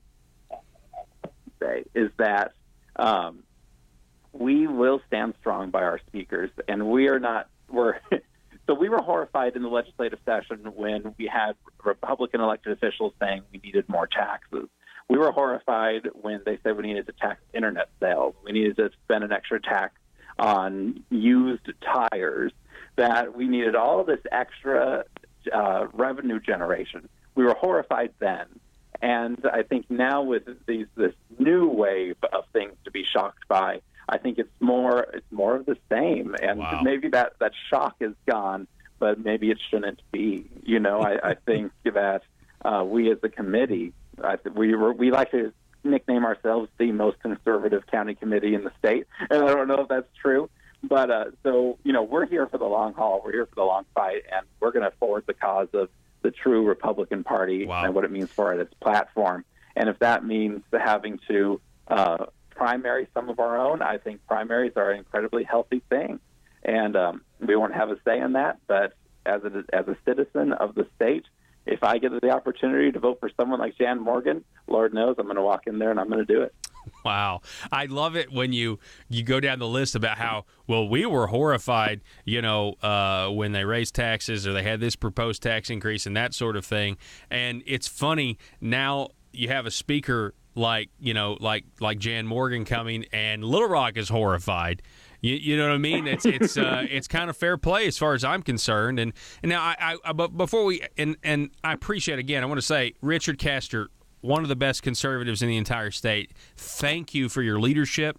It's a beacon. It is welcomed that you guys are able to stand up and just say, "Hey, I think we're gonna control who we have at our own committee." But tell us about Dr. Mickey Craig again from Hillsdale College, because I really think that may be some of the reason they are so maybe worried down there, is because you have somebody who has a command of the facts like Dr. Mickey Craig, right?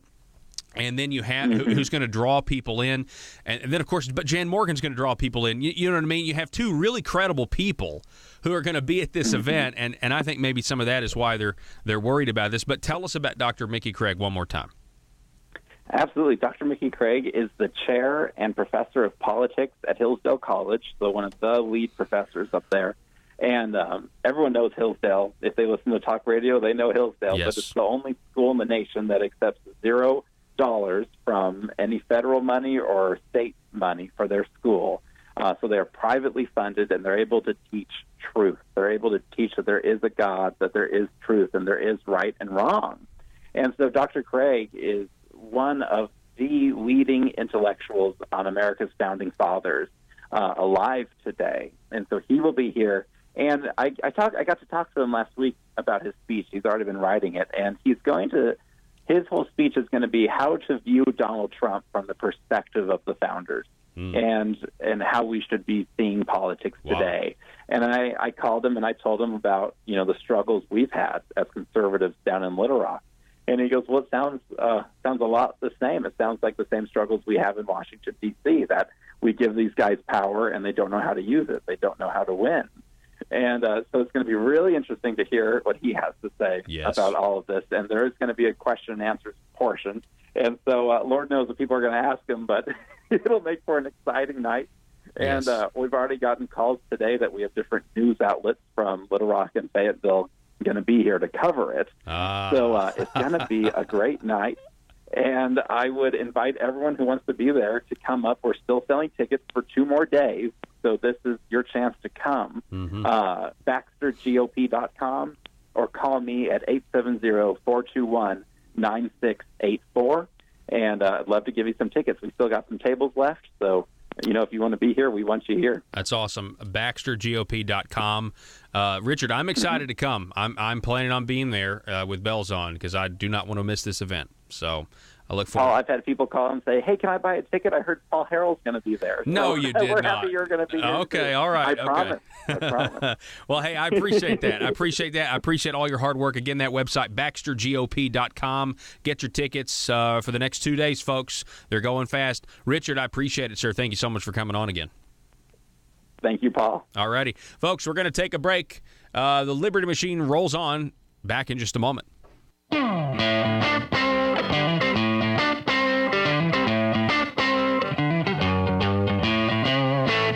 This is State Representative Dan Sullivan with a Liberty Moment. If all men are created equal, that's final. If they are endowed by their Creator with inalienable rights, that's final. If governments derive their just powers from the consent of the governed, that's final. No advance, no progress can be made beyond these propositions. If anyone wishes to deny their truth or their soundness, the only direction in which he can proceed historically is not forward but backward, toward the time when there was no equality, no rights of the individual, and no rule by the people. Paid for by Sullivan for Arkansas. Buy, sell, and trade at Triple R Pawn in Ash Flat. Firearms, computers, sporting goods, musical instruments, tools, jewelry, and everything else you can think of. It's all at Triple R Pawn at the Light in Ash Flat. Gun enthusiasts, log on now to TripleRPawn.com and browse their amazing inventory. That's TripleRPawn.com. You can also call them at 870-994-PAWN. That's 870-994-7296. Let the great team at Triple R Pawn help you find what you're looking for. That's Triple R Pawn at the Light in Ash Flat, TripleRPawn.com, or call 870-994-PAWN. If you're like me, you believe that small business is the heart of Arkansas's economic engine, and it should be viewed that way by the politicians in Little Rock. Conduit for Commerce also believes, like you and I believe, policies that achieve less regulation and lower taxation help small business in Arkansas thrive.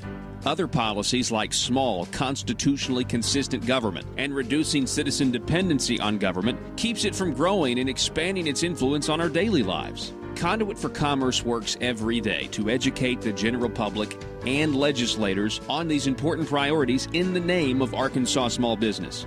By the way, contributions to Conduit for Commerce are tax deductible. Log on now to conduitforcommerce.org and click on Contact Us on the right side of the page. That's conduitforcommerce.org. Go there now and learn the facts on protecting small business in Arkansas.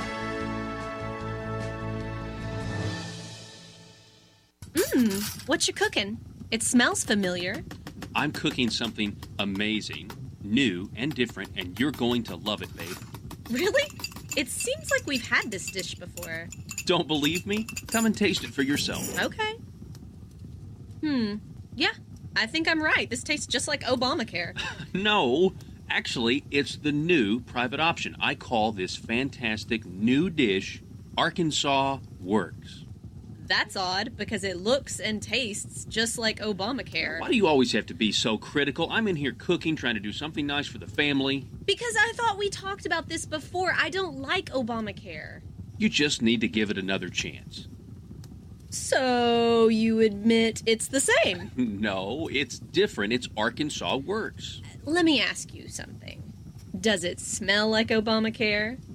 Yes. Does it taste like Obamacare? I suppose so. Are you using the same ingredients to make it as you used to make Obamacare? Yes. Then how is your so-called new dish, Arkansas Works, not Obamacare? Well, let me explain, honey. You will remember, recently, I had my name legally changed at your request, right?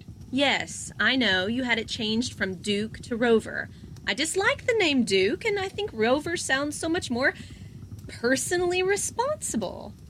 Well, now that I'm called Rover instead of Duke, I believe I can take the same recipe and ingredients and create a dish with the same smell and taste from before. Okay. And because of my name change, you will love it. I'm not buying it. And I just realized the name Duke and Rover are both common names for dogs. PHP Parody. The Paul Harrell Program.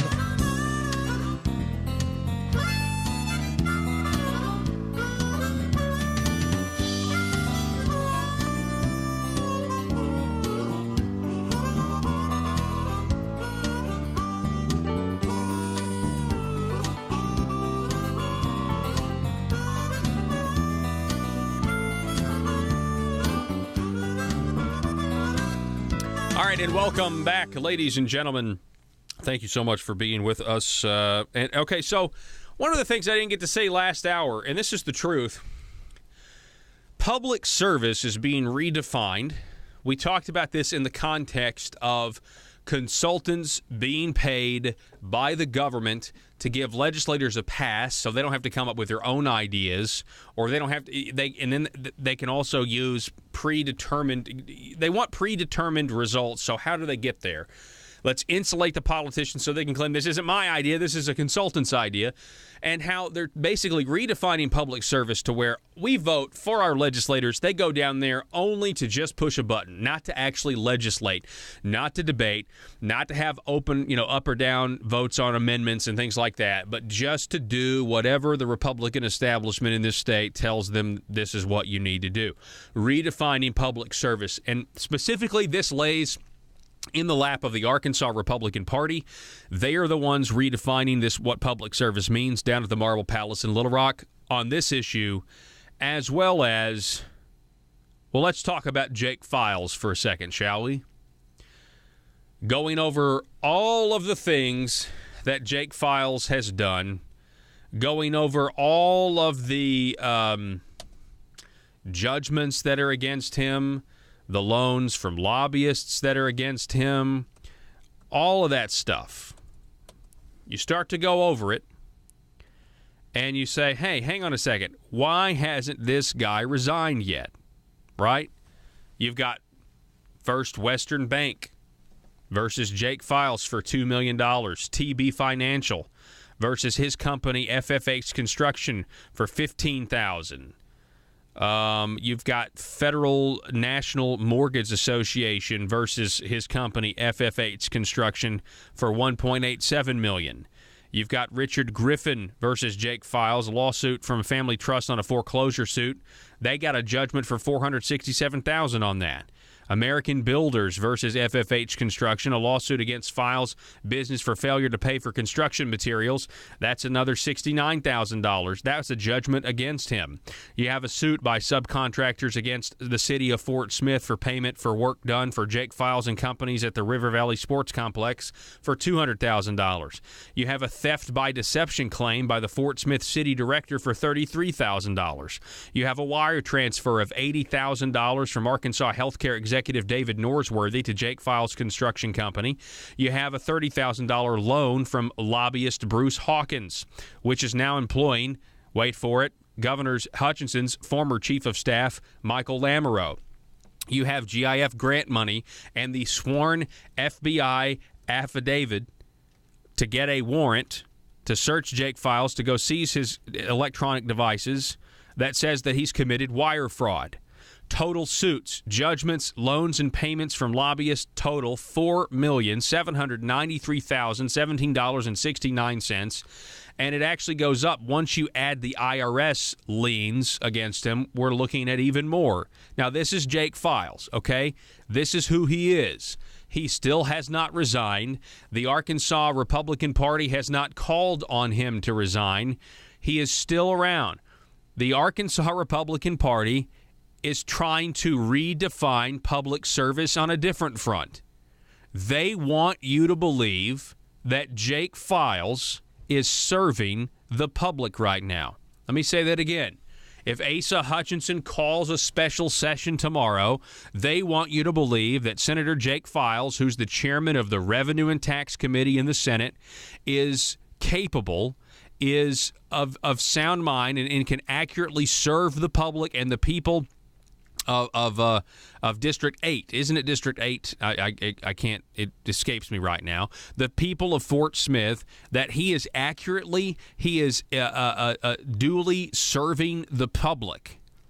The Arkansas Republican Party is trying to redefine what it means to serve the public on multiple fronts. Whether it's predetermined results and not allowing legislators to legislate anymore because we don't want the full 135-member body. We'd rather have 10 or 14 or 15 special legislators so we all know who to lobby on a tax farce, right? That's what they want to do. They want to disenfranchise thousands of Arkansas voters whose legislators didn't get picked and only have power when the governor calls a special session or once every couple of years when we have the general session or the fiscal session. That's the only time they have power. They're trying to redefine by controlling, by setting the goalposts here and saying we can only debate the ideas, right? And reality is, no, there's really no opposite ideas. Nobody's on a different team. They create a new game where there's only one end zone. There's not another, and they say we're all on the same team. And they're going to make sure that the argument is only moving. How much do we move in this predetermined direction? That's essentially what they're saying. We're going to move in this direction, but we're going to debate how far do we move in this direction. You know what I'm saying? It's the parameters that they set up, and they use these consultants to set it up. They use these consultants to set up the parameters of debate, and I'm sick of it, and I know you're sick of it. Here's a perfect example. They're not talking about cutting spending because that would be talking about cutting government. I promise you they are going to be talking about growing government. That's where they want to debate. They want to have the debate of how much should government grow, and they'll allow us to debate that. They'll allow us to debate how much it should grow. They will not allow us to say, no, we're not going to grow government. We're going to have a debate as to whether or not government stays the same size or whether or not it shrinks. Now, I hope that's what the tax farce does, but I have my doubts because they need as much money as they can right now because they can't say no to welfare programs for able-to-work adults. They're believing the falsehood that you and I, who are out there working hard, paying our taxes, are obligated to pay for people who could work but choose not to for their health care benefits. Redefining public service. I want legislators to legislate again. I want Jake Files to resign. The Arkansas Republican Party has egg all over its face right now, and that's why the governor's office is trying to prevent people like Jan Morgan from speaking at Craighead County, from speaking at Mississippi County, from speaking at Baxter County, and probably a lot of other places that are going to see the turnout that happens in you wait, the turnout that happens in Baxter County this Saturday. There's going to be more county committees that want Jan Morgan to come and speak, and the pressure will continue to mount. I can promise you that. You're listening to the Paul Harrell program. We got half an hour left on this Monday. Back in a minute.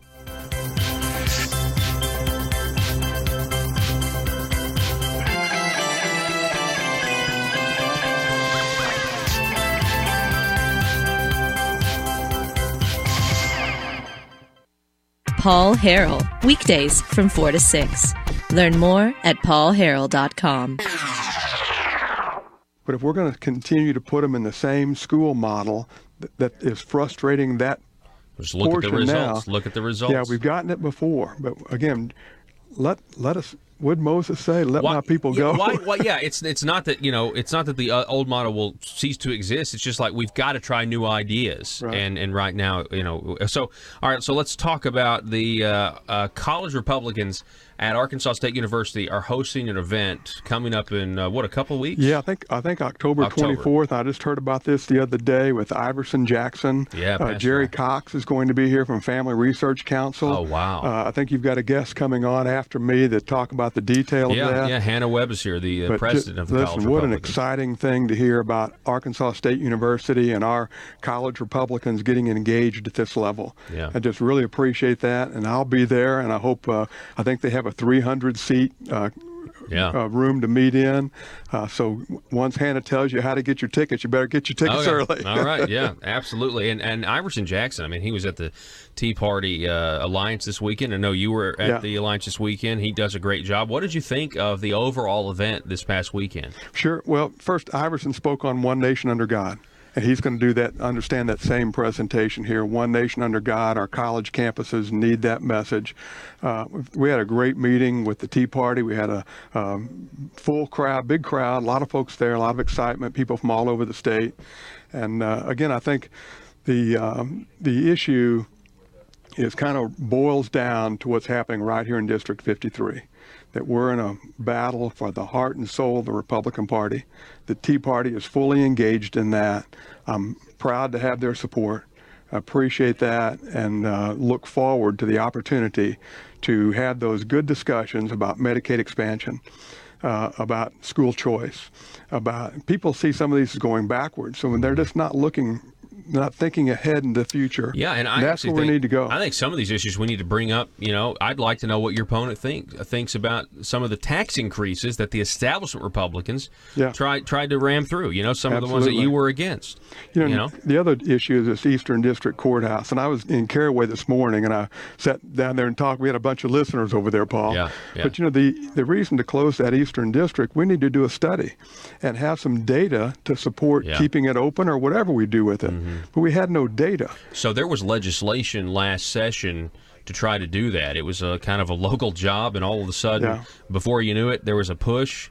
And I remember you with some folks in the Eastern District of Craighead County were down at the Capitol trying to testify against that bill and stop it, and it did eventually fail. Yeah, and that's with my opponent, I'm looking forward to hearing maybe somebody will ask him to come on your show tomorrow. Hey, he's welcome on the show. And I want to get him on the talk record. about some of these issues, what it is that I supported, and if the Eastern District Courthouse is one, if Medicaid expansion is one, tort reform, all these things that, again, are at the heart and soul of the conservative Republican Party, and just following the platform. Yeah.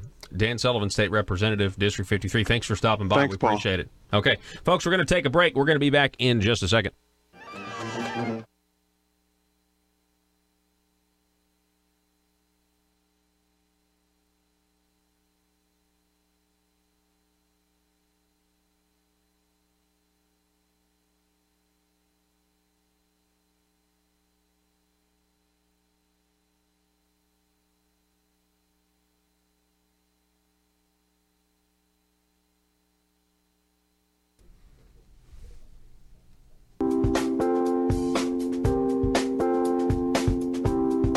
He puts the Paul in politics. The Paul Harrell Program, brought to you by Conduit Media Group. All right, I went ahead and I put our Patreon link in our Facebook Live video. And I appreciate all of the support that we have been getting from people who want to take advantage and get our exclusive content every week, our Wednesday weekly video. And if you go, for those of you watching on the website, if you just scroll up to the top of the page there, if you want to help us out on Patreon, $5, $10, $25 a month, you just hit extra content, get extra content. And that's going to redirect you to our Patreon page. So we've got two ways for those of you that like to watch on paulharrell.com or those of you that would like to watch on facebook.com. There's a way. I want to go over this with you because this show, the research that goes in to put this show on, the time, the energy, it all is about trying to protect our liberty and restore our liberty, but it is not cheap and it is not free. The radio's free. Our content is free every day. We want to give you more of that and want to give you an opportunity to help grow our show, expand our show, and continue to maintain and keep us on the air.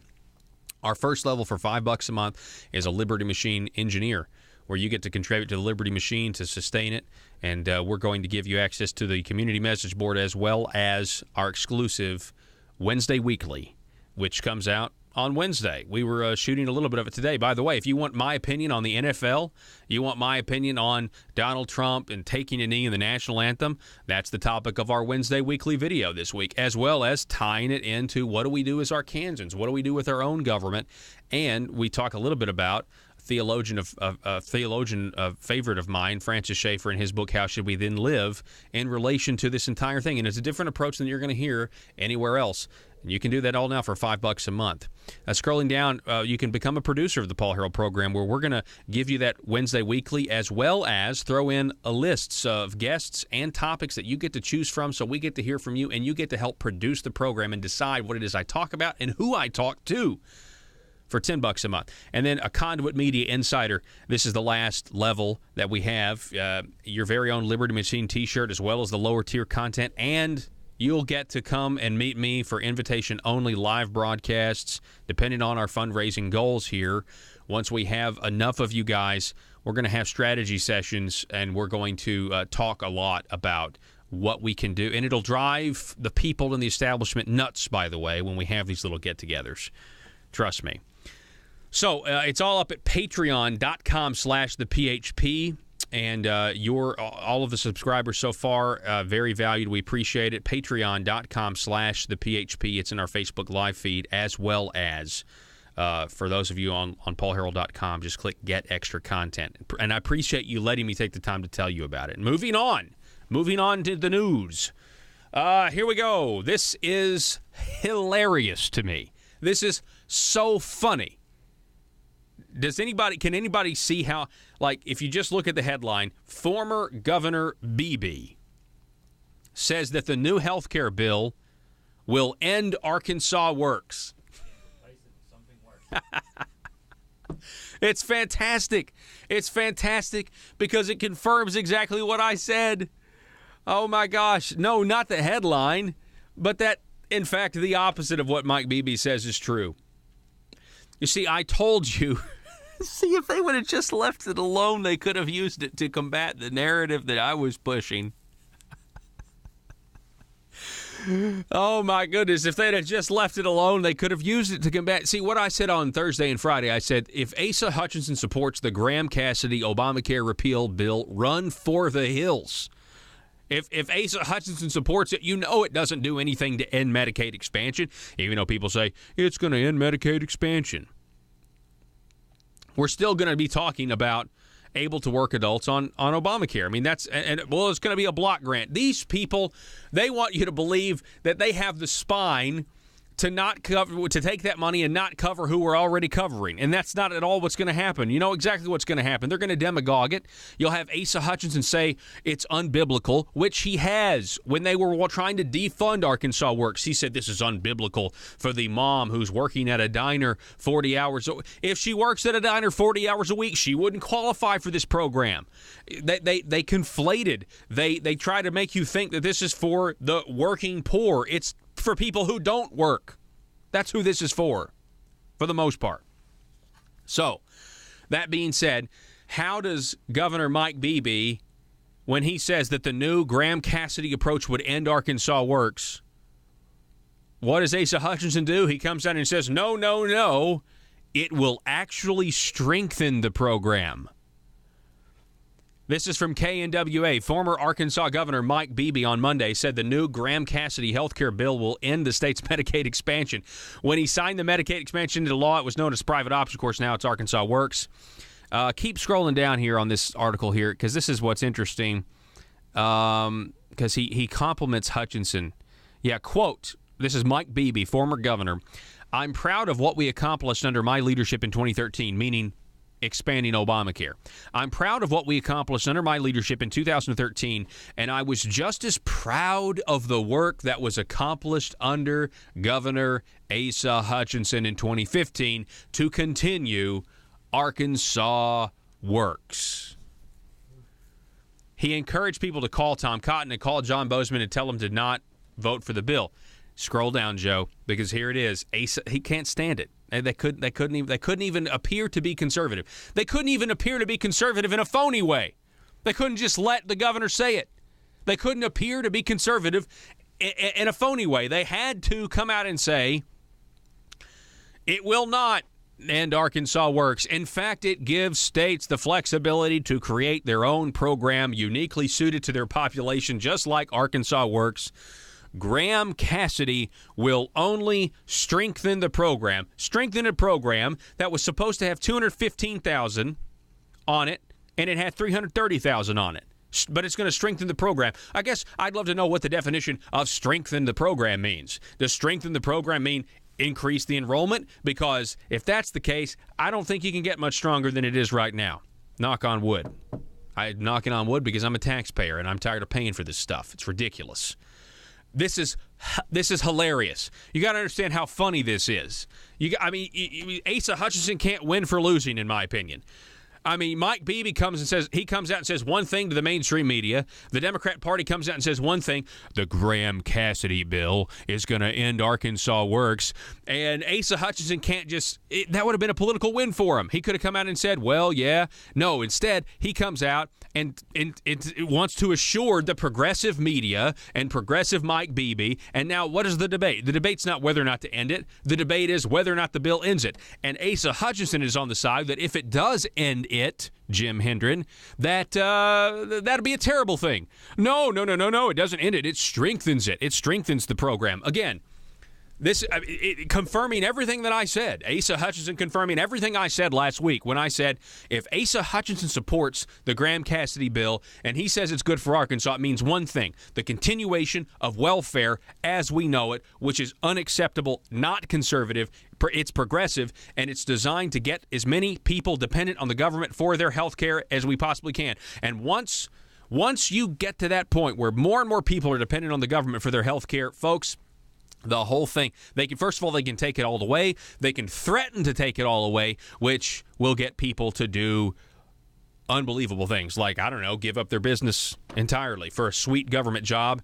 You were atop of a healthcare, you were the top of an insurance company as a healthcare executive, and now you're the top of the equivalent of the National Institute for Health over across the pond.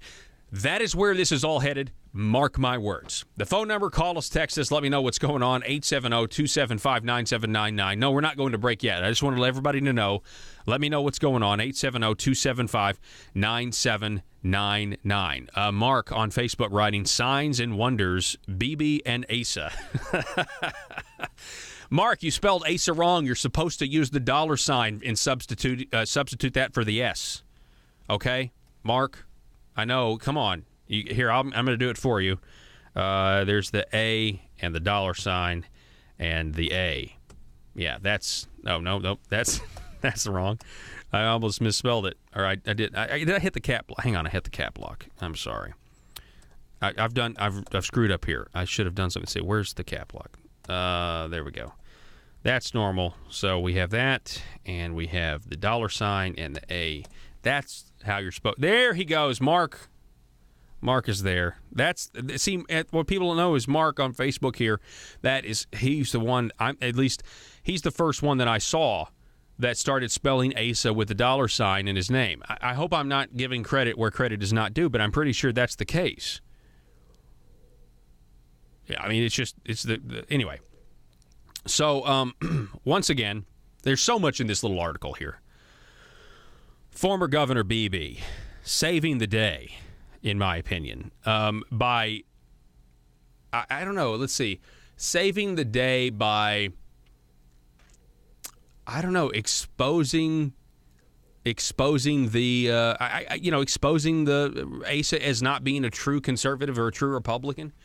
Because, you see, of course the left is going to say that it's going to end Medicaid expansion or do this or that, because they've never been fans of any type of block grant or anything like that. Of course they're going to say that because these people believe that Obamacare is good. They believe that your increased premiums is a good thing. They think that this is where we need to keep going, that we need to get Medicare for all, that socialized medicine is where it's at and everything's going to be fine. That's honestly what they believe. So any change to Obamacare to try to even advertise it the way they are is this is going to be good, your state's going to be in charge, and yada, yada, yada. Of course, Beebe and the Democrats are going to be true to their party and their principles, and they're going to say, no, everything the Republicans do is bad. And this is going to end Arkansas Works. And that's all. Asa didn't have to say anything. He could have just said, you know what, whatever, nobody's going to hear it anyway, blah, blah, blah. He doesn't do that, though. He comes out and he says, no, Governor Beebe is wrong. It doesn't end Arkansas Works. It keeps Arkansas Works. It even sustains it. It's going to make Arkansas Works stronger. I want to remind you one more time that in the fictional Netflix series House of Cards, the name for the big public works program that Kevin Spacey, who was the president, the president, he had just gotten into the presidency at the time. The big sham of a program that, was supposed to make everybody feel great. It was called America Works. And this was in that series before Asa Hutchinson came out with Arkansas Works. This is the good question, Joe. Do you think Asa Hutchinson watches House of Cards? I'm not sure. I would like to give him the benefit of the doubt and say that the answer is no. Because if the answer is yes, it would mean that he was watching House of Cards and Kevin Spacey came out with his plan, America Works, and he said, Jeepers, I've got it. I could just imagine Asa sitting on the couch going, oh, man, get to watch House of Cards tonight. Turn on TV, Netflix, America Works. Yeah, you get he introduces it, and he's like, and Asa's just sitting there, mouth to the floor, eyes wide, like, this is the plan. I've been waiting. This is what I've been waiting for. How Kevin Spacey's like, we'll call it America Works. How come I didn't think of this? Arkansas Works. It's not private option. It's Arkansas Works. Genius. It's got the same initials. America Works, Arkansas Works. It's perfect. No one will ever know. See, that's why we have to give Asa the benefit of the doubt here, which we do more than enough. Which we give him all of the time. We give him the benefit of the doubt. So we got to give him the benefit of the doubt here. He clearly doesn't watch House of Cards. Don't you think? He doesn't watch it. Because it would be ridiculous if he were to have watched it and then just stolen Kevin Spacey's idea. I mean, that would kind of expose him as thinking that we're all morons. But the sad thing is, it kind of worked. I mean, they got Arkansas Works, right? No? Hang on. What about some of his staff, Joe? Certainly some Politico that works on AZ. You're telling me Michael Lamoureux never wasn't watching House of Cards? You're telling me nobody was like, yeah, that's what Kevin Spacey named that one program in that television show. It was Kim Hendren. You tell me nobody, though? It was Uncle Kim. It's crazy to me that that's the name he went with. Now, if you fast forward, or to give you a little bit more history, separate from Arkansas Works was the now debunked, stalled, or, I guess we're not going to do this anymore, the Obamacare state-run exchange, which is now on the back burner, to say the least. And the state-run exchange actually spent money. They got this giant grant, like a $100 million grant or something like that. It was crazy. And they spent money to poll test. And we've got the audio of the former head, the executive director of the state exchange, Cheryl Smith Gardner. We have the audio of this where she is testifying in front of the oversight committee saying that they took taxpayer money to poll people as to what the name would be for the state-run exchange because they found in their polls that the people of Arkansas were adverse if they thought that the state-run exchange was really Obamacare or really a national exchange, that they really wanted ownership. And so they started testing names that reflected from a marketing standpoint, which is also known as propaganda. What is the best name we can put on this program to make people think that it's actually a state-run exchange? Now, you would think the fact that we're talking about a state-run exchange would make it state-run. However, we all know that that's not the case. You tell me, what's the difference between a federal bureaucrat telling the state what to do on an exchange or a federal bureaucrat telling a state bureaucrat what to do on an exchange? It's just a middleman. You're just adding one more step. Now, they did debunk that, or they did kind of scrap that for now, but let me just say, the fact that we had state officials polling the people because they knew we don't want this program is a huge issue. It was state-sponsored propaganda. And that's the same way I feel, by the way, about the Arkansas Scholarship Lottery. I feel like it's state-sponsored propaganda. My 2 cents. We got to take a break. You're listening to the Paul Harrell program. Back in a minute.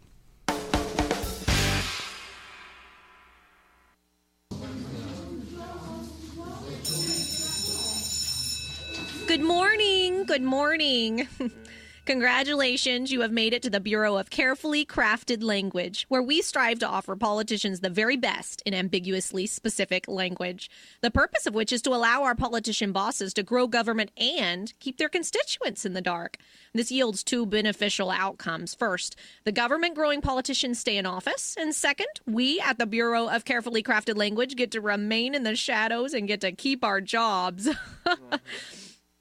Now, it's time for technocrat training drills. Johnny? Yes? A politician wants to use the healthcare system to punish those who have and redistribute their wealth. What is the appropriate language to use in this situation to make an unpopular idea acceptable to the public? I would emphasize that these ideas would make their healthcare more affordable and make sure the public understands if they already have adequate healthcare, nothing will change for them. Very good, Johnny. Much progress since last time. Next up, let's have Susie. Susie, your politician has been caught in, dare I say it, a lie. What kind of a lie? It doesn't really matter, but in the spirit of the Bureau of Carefully Crafted Language, I will give you a good hypothetical scenario. Dozens of politicians have been thrown out of office for supporting a socialist healthcare program. So the remaining politicians get together and they pass a bill to, quote, end the program, end quote. But they really want to keep it. What should they do, Susie? May I ask a question for more information? Certainly. Has the word lie been used by the political opposition? Yes. I know. They should change the name of the program. Maybe use the word works to make the sheeple think it's for working folk. Then they should go on the attack and get the public distracted. I would advise the politician to publicly question why our political dialogue has become so uncivilized and tell them to claim using the word lie, no matter how accurate, is a personal attack on his or her character. And if they admit to any wrongdoing at all, they must replace the word lie with words like misspoke, misstatement, misrepresent, or mislead. Amazing! Excellent work, Susie. I feel like the student has really become the teacher. You will make a terrific addition to the Bureau of Carefully Crafted Language. All hands on deck. This is a Bureau of Carefully Crafted Language emergency. Several politicians are scrambling after being exposed by some talk radio host. Let's move it, people. They need our help. The Bureau of Carefully Crafted Language. You vote 'em in, and we keep 'em in. PHP Parody.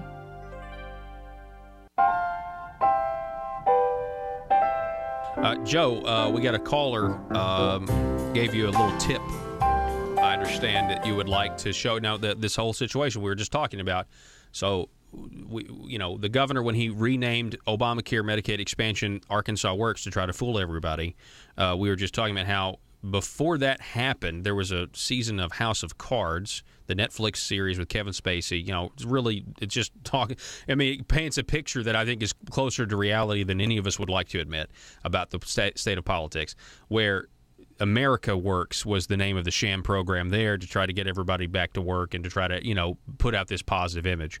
And we had a caller. Yeah, we're just saying how what a sham that was to then name our program Arkansas Works, and we were wondering if Asa watched House of Cards. Yeah, we had someone call in.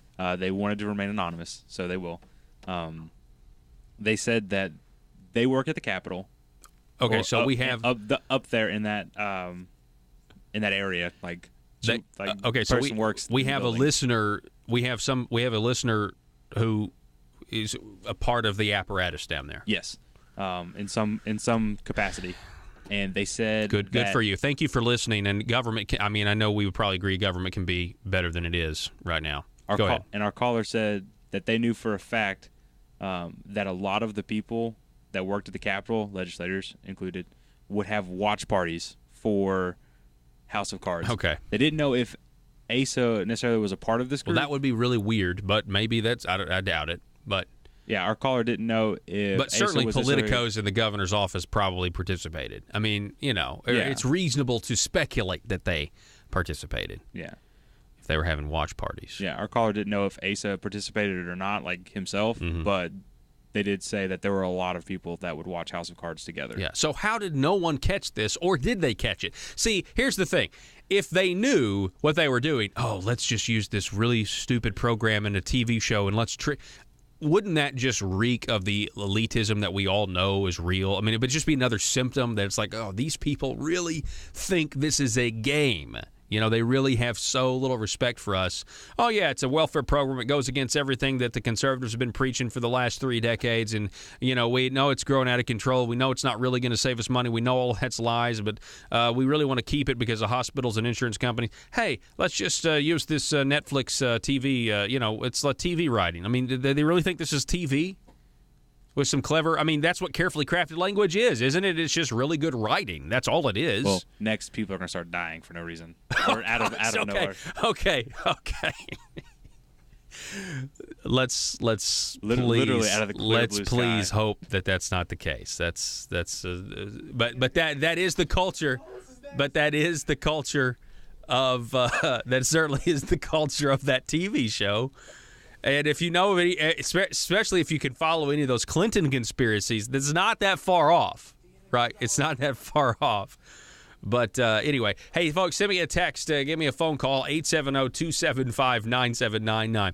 I will tell you in the Netflix show, in the House of Cards Netflix, in season 2, when I don't want to spoil it if no one's seen it, and it's a good show. The first season is very captivating, and then it really, like a lot of these shows, they end up kind of going off the rails, like even more, like pushing the envelope as much as they possibly can. But in that second season, and you guys all know about the push, I could not believe that. Joe, have you seen it? Have you seen the show? Oh yeah. Yeah, I could not believe that happened. That was like. That was like, I wasn't around for Dallas except to admire the amazing theme song. But that was like my Who Shot JR moment. Like, I can't believe he just did that. That was crazy. By the way, the theme song to Dallas, excellent. Essentially, late 80s, early 90s TV theme songs were amazing. All right, that's all the time we have for today. We appreciate you guys being with us. We're going to be back here tomorrow with a great, brand new program focused on Arkansas politics and the issues that affect you. Go to Patreon, support us. $5 a month, $10 a month, $25 a month to get extra content. It's a separate video that we put out every week, as well as the topics, the guest list, as well as Liberty Machine T-shirts. You guys pick. We want to be able to give you more for you guys helping us out to stay on the air and to keep growing. That's all the time we have, Arkansas. Thanks so much. Be safe.